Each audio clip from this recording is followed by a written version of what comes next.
Oi pessoal, estamos de volta então para a última parte, a terceira e última parte da nossa aula de hoje, que é uma introdução à disciplina Teologia Sistemática 2, ok?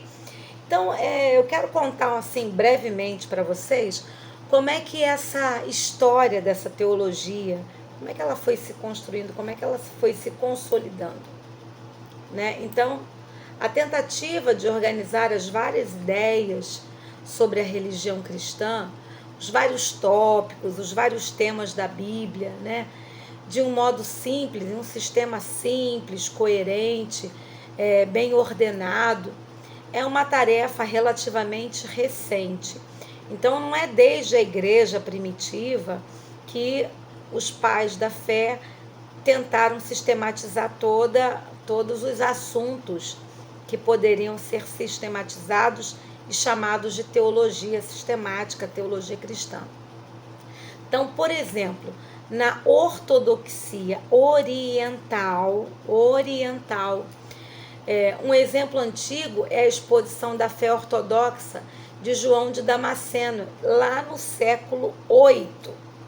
Então, olha, veja bem, não foi desde o primeiro século, aí no século VIII, na qual se tenta organizar e demonstrar a coerência, a teologia de textos clássicos da tradição teológica oriental. Então, desde o século VIII, eles começaram a sistematizar esses assuntos. Já aqui no Ocidente, as sentenças de Pedro Lombardo, já no século XII, vocês vejam, um pulo, hein? Em que é coletada uma grande série de citações dos pais da igreja. Então, os pais da igreja estão lá no comecinho, lá nos primórdios da igreja cristã. E aí tornou-se então a base para a tradição de comentários temáticos, de explanações, que vocês, não sei se vocês já viram, alguns já viram, outros vão ver, né? Sobre a escolástica medieval. Então, o que é esse movimento? O que eles estudavam, o que eles falavam, né? O que eles compilavam em termos da fé. E o grande exemplo é a Suma Teológica de Tomás de Aquino, tá? Então, vocês também em algum momento já viram ou verão. A tradição protestante de exposição temática e ordenada de toda a teologia cristã, ou seja, a ortodoxia protestante, porque vejam, a reforma protestante foi em 1517, né? Então, antes disso, tinha a igreja cristã no Oriente e no Ocidente. Então, a gente não pode achar que começou tudo, que já havia desde o começo. Às vezes as pessoas não pensam nesses detalhes, né? Que sempre houve a igreja protestante. Não, gente, era uma igreja só. Depois, ela ficou conhecida como católica romana e depois teve a ruptura com a igreja protestante, nascendo a igreja protestante, com Lutero, tá bom? Vocês também devem ver isso, penso eu, que na história da igreja vocês pegam todo esse conteúdo, tá?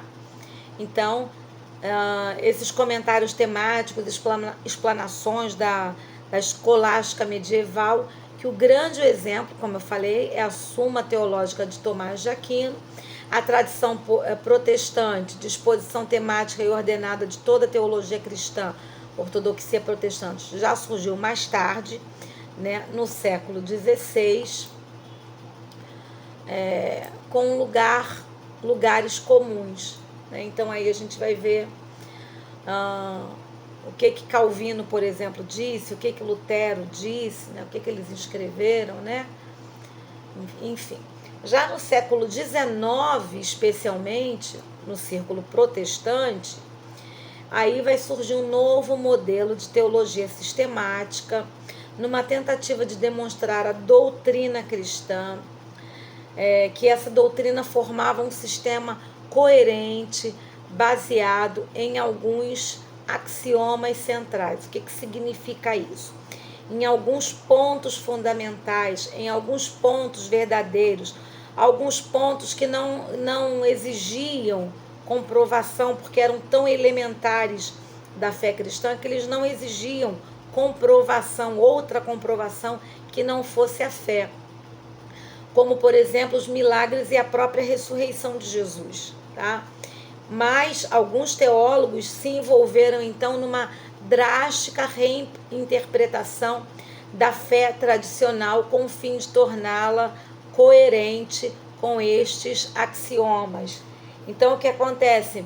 Há um período da teologia onde ela vai questionar, desconstruir toda a sistemática que já estava fundamentada, os dogmas que já estavam estabelecidos. Ela vai desconstruir e questionar, a ponto de, desde o texto literário, desde a inspiração, desde a autoria do texto, desde o período em que o texto foi escrito, se realmente foi aquele, se aquele texto ali, na verdade, é uma cópia de uma literatura não cristã, de uma literatura pagã, de uma cultura pagã. Então vai se questionar os milagres de Jesus, se realmente eles aconteceram, ao ponto de até questionarem a ressurreição de Jesus, sendo colocada como um mito e não uma realidade. Pasmem, isso aconteceu. Então, Schleiermacher, por exemplo, né, ele escreve a fé cristã de acordo com os princípios da Igreja Protestante, na década de 1820, e a ideia central é a presença universal em meio à humanidade, ou seja, algumas vezes mais oculta e outras vezes mais explícita, de um sentimento ou consciência de absoluta dependência, onde todos os temas teológicos são reinterpretados como descrição ou expressões de modificações desse sentimento. Inclusive, surge a famosa frase: a Bíblia é a palavra de Deus ou a Bíblia contém a palavra de Deus? Então, isso é uma discussão muito acalorada que vai ter na teologia, e até hoje você vê que tem crentes que uns acham uma coisa, outros pensam outra, né? Então, a teologia vai discutir sobre isso também, tá? Na perspectiva católica, segundo a Igreja Católica, a teologia sistemática ela é dividida em dois ramos principais, que é a teologia dogmática e a teologia moral.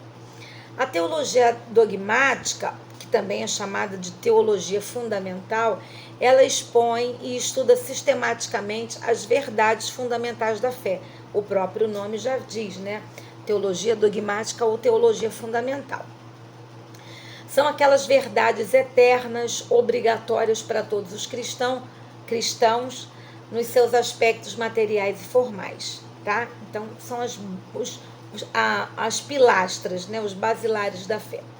E na teologia moral, ela estuda os preceitos éticos contidos na doutrina revelada, aplicando-os ao cotidiano do homem e da igreja, ok? Bom, então esse lugar da pluralidade da teologia sistemática, dentro ainda falando da Igreja Católica, que a gente está mencionando, então tem os princípios da Igreja Católica Romana, a teologia fundamental, que a gente acabou de citar, a teologia propriamente dita, a cristologia, que vai colocar Jesus como o centro de todas as coisas, o centro da Bíblia, inclusive, não só do Novo Testamento, mas da Bíblia, onde a gente compreende que toda mensagem, desde o Antigo Testamento, é sobre Jesus, é apontando para Jesus. A pneumatologia, que vai trabalhar sobre o Espírito Santo, quem é o Espírito Santo, como ele agia, como que a Bíblia revela o Espírito Santo. No caso dos católicos, eles têm ainda a Mariologia, que vai falar sobre o dogma de Maria para eles, né? Eclesiologia, escatologia, soteriologia, que vai falar sobre a salvação, antropologia teológica, angiologia. Tem vários temas que vão sendo trabalhados, demonologia, patrologia, patrística, né, que são os pais da igreja. Então tem muitos assuntos que eles vão tratar. E Já os protestantes têm alguns pontos em comum e outros que a gente destaca aqui. Por exemplo, a questão da geografia bíblica, a homilética, que é a arte de pregar, a hermenêutica, que é como fazer a interpretação dos textos bíblicos, missiologia, heresiologia, que vai trabalhar sobre as heresias, né, as outras religiões. Por que que nós não cremos que todo caminho leva a Deus? Por que que o cristão é perseguido e as outras religiões não têm essa perseguição? Porque a maioria das religiões são politeístas ou tem uma abertura para dizer que todas as religiões levam a Deus, que todos os caminhos levam a Deus. O cristão e o judeu não compactuam com essa máxima das outras religiões, né? Então, para nós não há salvação a não ser em Jesus, que é o Deus Filho, né? O Deus revelado humano para nós. Então, por isso que nós somos perseguidos, porque nós vamos considerar muitas outras doutrinas de outras religiões incompatíveis com o nosso modo de pensar a salvação e a vida eterna, tá? Tem a bibliologia, tem a teologia propriamente dita, angiologia, antropologia teológica, que inclusive eu dei, não sei se foi no período passado ou retrasado, a cristologia, que eu também dei para vocês, pneumatologia, como eu falei, sobre o Espírito Santo, eclesiologia, que é sobre a igreja, né? Desde que a igreja foi fundada por Jesus. E uma coisa interessante, às vezes a gente fica assim, o fundador da igreja foi o fulano, foi o Beltrano. Na verdade, o fundador da igreja é Jesus, porque foi ele que, no madeiro, ele pagou a redenção da humanidade, chama a sua igreja de noiva, noiva amada, né? Deus, claro, usa os missionários, Deus usa evangelista, Deus usa os seus discípulos, os crentes, para abrirem igrejas, né? Plantadores de igreja. Inclusive, a igreja metodista, o movimento metodista, tinha uma máxima: se você se mudar de lugar, ao invés de você ir para uma outra igreja, né? Durante muito tempo, a ênfase era: abra ali uma igreja metodista, comece ali um trabalho metodista. Então tem a escatologia, que fala sobre a volta de Jesus, os últimos acontecimentos, né? Inclusive nós temos também disciplina sobre isso, literatura apocalíptica, que não é só o livro de Apocalipse, mas a gente tem nos Evangelhos e até no Antigo Testamento, por exemplo, o livro de Daniel, por exemplo, o Evangelho de Mateus e muitos outros, que vai ter uma literatura escatológica falando sobre o fim de todas as coisas. Dentro da teologia protestante, nós também temos a soteriologia. O que é isso? Quando a gente fala da salvação, que é somente através de Jesus Cristo. Só podemos ser salvos por meio de Jesus. Ele é o único caminho, a verdade e a vida. E ninguém vem ao Pai se não for por intermédio de Jesus. Demonologia, né? A gente tem muito material também para compreender essa questão da existência do mal, da ação do mal e também da ação da igreja, do sangue de Jesus sobre todas as forças malignas, né? Então a gente tem vários segmentos, vários ramos que a teologia foi se desdobrando para tentar abranger os temas mais relevantes dentro da teologia. Então, nesse período, a gente vai estar vendo sobre esse Deus maravilhoso, esse Deus cristão, esse Deus dos cristãos, né, que se revela, e também os atributos de Deus. Quem é Deus? E aí, eu termino a minha aula hoje aqui lembrando de como eu comecei, né?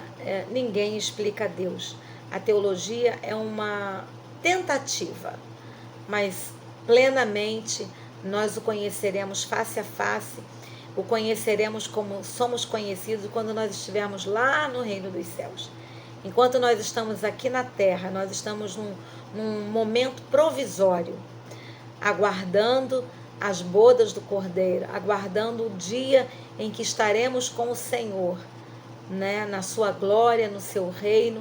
Então, que nós possamos ser fiéis ao Senhor, como diz em Apocalipse, ser fiel até a morte e eu te darei a coroa da vida. Que nós possamos ser fiéis para seguir a Jesus, para cumprir a sua vontade, a sua palavra, os seus mandamentos, como discípulos e discípulas amados do Senhor. Que nós possamos ser fiéis para ensinar o rebanho de Deus, a palavra, a sã doutrina, e para seguir esse caminho, né? Que nesse mundo tão tortuoso convida muitas vezes as pessoas para irem para o caminho largo, mas que nós possamos ter uma fé inabalável e ter o máximo de ferramentas possíveis para colaborar com a obra do Senhor no tempo em que o Senhor nos chamou. Deus te abençoe. A gente se encontra semana que vem na nossa próxima aula. Fica com Deus. Tchau, tchau.